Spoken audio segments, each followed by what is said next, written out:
Çka u kërkua në këtë protestë? Përshëndetje për ty, kushtrim dhe gjithë shikuesit e TV Dugaxhinit. Para pak çastesh përfundoi protesta e cila nisi në sheshin Skënderbeu para objektit të qeverisë së Kosovës dhe vazhdoi me një marsh deri këtu para zyreve të zyrës së rregullatorit të energjisë. Me që rast, pas një fjalimi nga përfaqësues të bizneseve, u lanë edhe pankartat. Kërkesa e bizneseve është e qartë. Shtyrje e procesit të hapjes të tregut për një vit në mënyrë që të krijohet një periudhë tranzitore dhe gjatë kësaj periudhe të përgatitet tregu dhe qeveria së bashku me zërin të ulet për të gjetur mënyrat se si të ndihmohen bizneset për të kaluar më lehtë këtë periudhë tranzitore. Për diskutuar më shumë për synimet e kësaj proteste, afër vetes kam Hamdi Malushaj nga dhoma e tregtisë dhe industrisë, i cili do të na tregojë më shumë. Zoti Malushaj, kjo është protesta ju e para. Keni pasur protest edhe para se të hynte në fuqi vendimi, tash protest pas hyrjes në fuqi, ndërkohë keni pasur takime edhe me përfaqësues të institucioneve. Çfarë prisni këtë herë ndryshe nga ky protest? A mund të ketë shenja reflektimi nga ajo që keni parë deri tani? Ish dash të ketë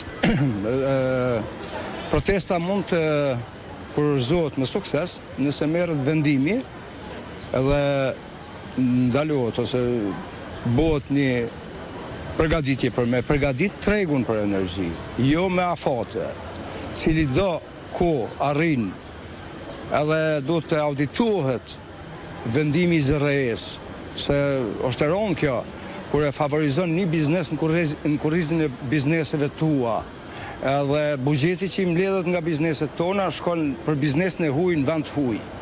Kjo pjesa jonë që i bartë pasojat në neve, kundër neve, bashkë me neve, është e dhimbshme që shpëndodhë.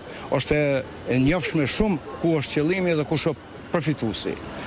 Cilat janë pasojat nëse veç nuk hiqet dorë nga ky vendim për hapje të tregut që veç se ka nis të zbatohet nga një qershori, e dim që bizneset tash kanë filluar diskutojnë me Kekun si furnizuesi mundësisë të fundit.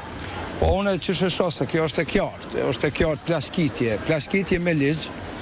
Shkon protesta nuk nalet dhe në skalim edhe mu ky protest politike pa me fitue një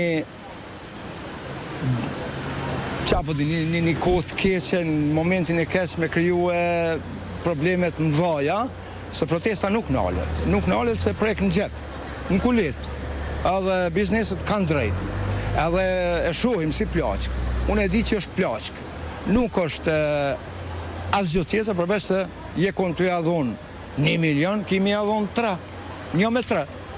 Edhe tash këtu duhet me kuptue politika që na e pagujmë dhe ata, i pagujmë me taksat bizneseve, çdo gjë arrihet në një shtet. Kështu që është dashur me marrë 4-5 personat që kanë lajthit edhe kanë rënë ndikimin e kanë marrë vendimin pa përgatitur, me pasoja shumë të mëdha për vendin, për kohën, tranzicionin.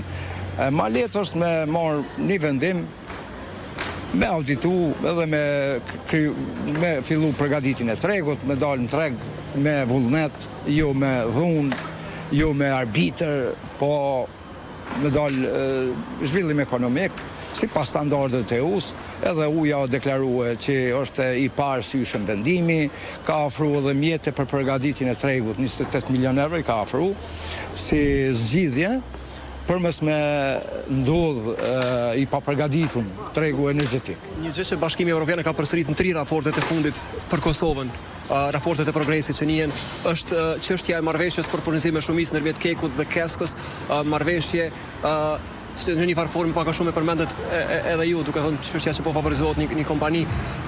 Bashkimi Evropian kërkon që kjo marrëveshje të ristrukturohet, përbën për ju bizneset pengesë kjo marrëveshje për faktin që prapë pat që bleni për tjetës kompani me çmim tjetër.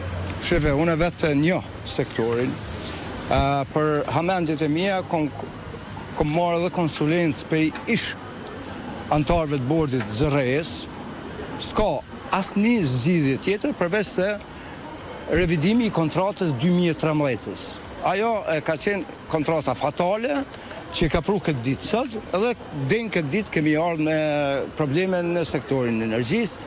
Duhet mu revidu se s'ka treg të liberalizum pa u revidu kontrata e Kedësit, mos me nëzon rob Kekun, edhe e ka përvetësu, sa e me një formë e ka ble dhe kekun.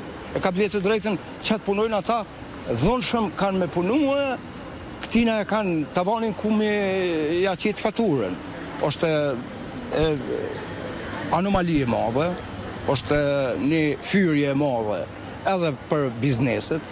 Unë nuk e dije që një biznes me 50 punësum, i ndërtum që s'është maj fort në të gjitha një urit që i ka një politikan.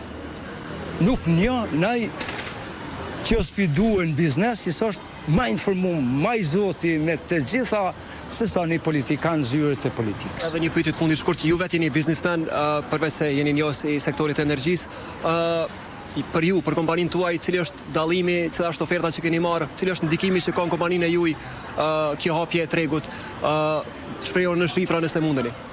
Po sheve, unë në bazë të analizave që i kam, është diku 200.000 euro gjoba që më vjen. Gjoba? Në vit, po. Gjoba është e plaçka që më vjen. Se unë imi 100.000 euro më shumë se sa që keni... 100 e kom pas. Unë i gjobë. Gjoba është kjo që po vjen. Unë e rrymin jam i gasi me pagu. Po në kostet reflektive, sa kushton ajo. Jo me ardhë mu politika, me mi marë mu, me ja që ati në Samolla, ku shkojnë ato pare. Pse po mi merë mu, e pe jabë dikujna. Të lutna. Thjesht është kjo. A jemi neve a me ata? Atëhere, ose qoj dur, s'muj me bo kurgjo, ose merë dhe vendimin që e ki pozitën. I faleminderit shumë zoti Malushaj. Kushtrimisht e kjo biseda që patëm me Hamdi Malushaj, që është biznismen, po njëkohësisht edhe njës i sektorit të energjisë, i përfshirë në proceset të sektorit të energjisë qysh prej dekadash. Ai e përmendi për pak a shumë pak nacim, ndërsa e quajti gjob pjesën e rritjes së faturës së energjisë elektrike si pasojë e daljes në tregun e hapur. Patëm, faleminderit shumë për këtë lidhje të drejtë për drejtë.